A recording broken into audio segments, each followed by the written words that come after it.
სევანიშვილი, ჯგუფი ფარის წარმომადგენელი, გიორგი კობერიძე, პროფესორი, საგარეო პოლიტიკის საბჭოს კვლევის დეპარტამენტის ხელმძღვანელი, უფროსი მკვლევარი. მე მინდა დავიწყო საუბარი იმით, რაც ხდება ახლა ბოლო პერიოდში უკრაინის გარშემო.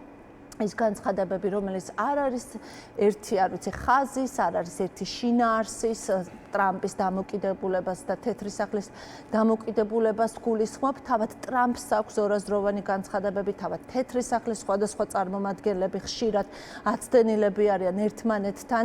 დღეს მაგალითად თეთრი სახლი ამბობდა, რომ ყირიმის დათმობაზე არ იყო საუბარი, როცა ტრამპი ღიად კაფეოდ მიუთითებდა ამაზე.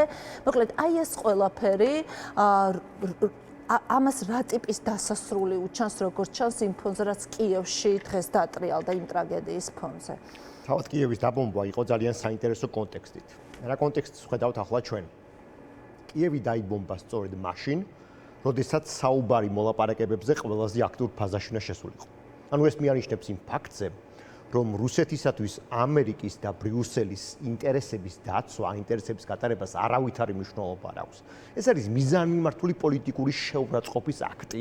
ეს არ არის მხოლოდ სამხედრო დანაშაული, რასაც აუცილებლად შევეხები. არამედ ეს არის პოლიტიკური შეურაცხყოფა და ტრამპისთვის გაგზავნილი სიგნალი, რომ რაზეც არ უნდა ელაპარაკოს შენ, შეგვიძლია შევეთანხმდეთ მხოლოდ და მხოლოდ სიტყვებით ერთ რამეზე, მაგრამ ფაქტი არ შეიცვლება, მე შემიძლია ომი წარმართო ისე, როგორც მე მსურს. ეს არის კრემლის ღია სიგნალი. მაგრამ მეორე რაღაც ხდება ძალიან საინტერესო და მძიმე არის ის, რომ ახლა ჩვენ რასაც ვხედავთ, არის სამხედრო დანაშაულების ნორმალიზების მცდელობა. თუ კი ყველანი ვთანხმდებით და არა მხოლოდ ვთანხმდებით, მოცემულობა ასეთი, რომ საერთაშორისო სასამართლოს მიერ ძებნილი არის ვლადიმერ პუტინი.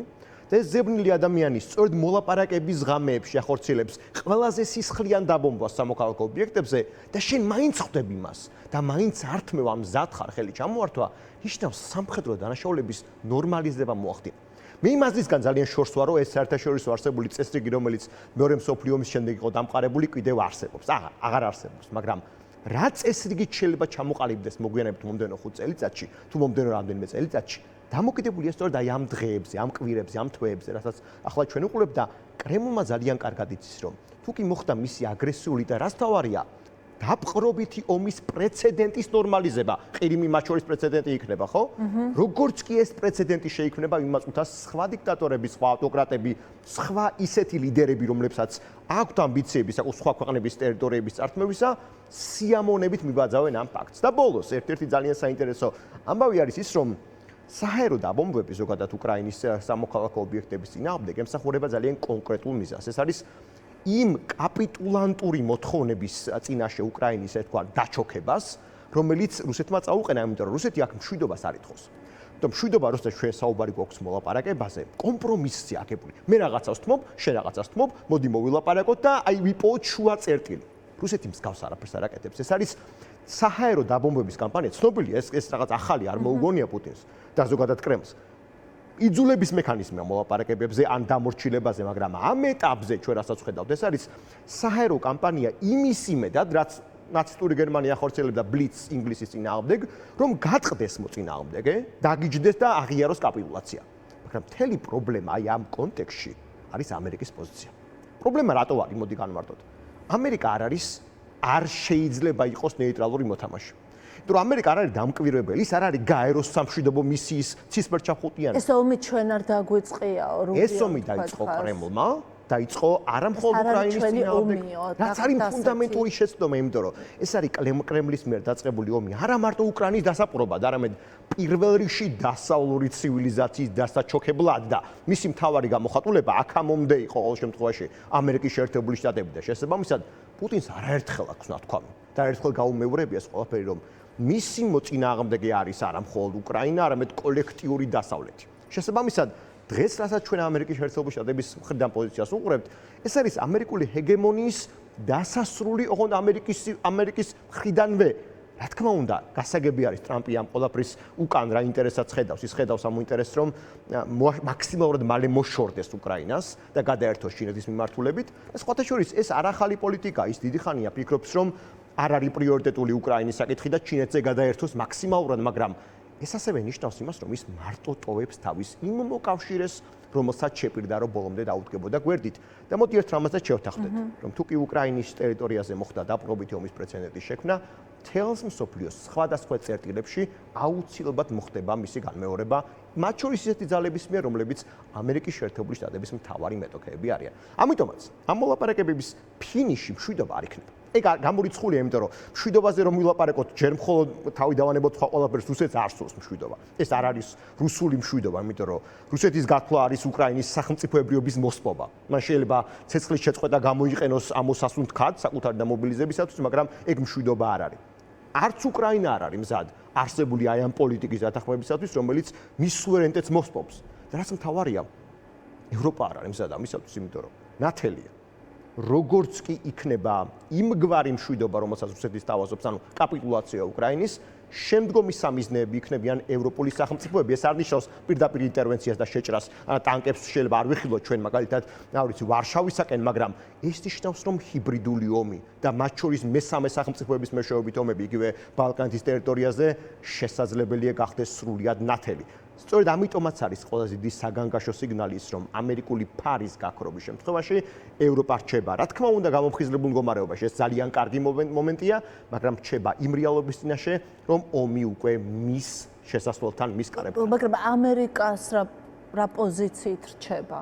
ამერიკას რა მოაქვს ამ ყველაფრიდან? ამერიკის შეერთებულ შტატებს, რომელიც პირდებოდა ელექტორალური იყო ეს გათვლა, პირდებოდა საკუთარ მოსახლეობას, ომის სწრაფ დასრულებას, ეს იყო ტრამპის წინასაარჩევნო ყველაზე მძლავრი და მკაფიო გზავნილი და პირდებოდა, რომ ის დაკავდებოდა ამერიკელების პრობლემებით, ჯერჯერობით ტრამპი რასაც აკეთებს, ის არის ისეთ ცდილობს იმ მოლაპარაკების პროცესში შევიდეს, რომელიც არის უშედეგო და რომელსაც არ უჩანს ბოლო და აი ეს შემოატრიალებს თუ არა, როგორ ფიქრობ ამერიკულ მიდგომას, ამერიკის შეერთებული შტატების მიდგომას და იმ მიდგომას, რომ ჩვენი ომი არ არის და შეცვლის თუ არა, თქვენ რასაც ამბობდით, რომ ეს არის შეცდომა, ამის გადააზრება რა შესაძლოა მოხდეს და რა მომენტში მოხდება. დავიწყოთ თავად იმით, რომ რუსეთის ხელისუფლებაში, ამ შემთხვევაში პუტინის ხელისუფლება არის ძალიან ძლიერი манипуляტორი და მათ კარგად იციან, რაზე უნდა ელაპარაკონ ამერიკელებს.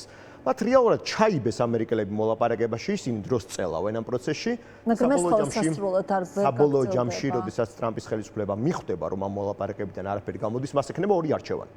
ის ან მოლაპარაკებიდან საერთოდ გამოეთიშება და ევროპას და უკრაინას როგორც დაანონსა როგორც დაანონსა, დიახ, ეს თქვენი საკითხია და გადაერთვება ჩინეთის მიმართულებაზე და გადაერთვება შეიძლება საკუთარ სამეზობლოს მიმართულებაზე. იზოლაციონიზმი სხვა კი არაფერია. იზოლაციონისტური პოლიტიკა ტრამპს დიდი ხანია აქვს, უბრალოდ მისი ირგვლივ გაერთიანებული ადამიანები ცოტა სხვანაირად უყურებდნენ ამ საკითხს.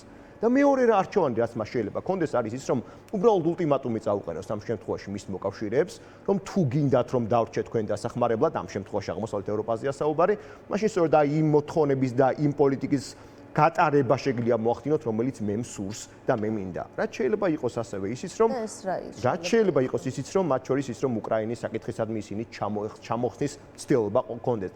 რაც მე მეეჭვება, რომ ეს გამოვიდეს, მაგრამ ფაქტი არის ის, რომ იზოლაციონისტური ტრამპისეული პოლიტიკა, ამერიკა first, რასაც არის ამერიკა უპირველეს ყოვლისა, თუმცა ეს არ გამოსდის ჯერჯერობით, უკრაინა არის დაკავებული, თან ვერც ამას აკეთებს. საქმეც ეს არის, რომ ის ამბობს და მას შეუძლია თქვას, რომ აი მე უკრაინაში ვიცადე, არ გამომივიდა და ჩემი ჰეგემონიაზე მნიშვნელოვანი არის ჩემი ხარხლის ინტერესები და შესაბამისად ასე გაყიდოს და ასე შეფუთოს მას ყველაფერი და სხვათა შორის ჯონ ბოლტონი, რომელიც მისი ნაციონალური უსაფრთხოების ყოფილი მრჩეველი იყო, ის მას ამბობდა, რომ ტრამპის პოლიტიკა იყო ყოველდღიურად სხვანაირი. ის რო იღვიძებდა ერთ საღამოსო სხვა რამეს ამბობდაო, მეორე დღეს სხვა რამეს ამბობდაო.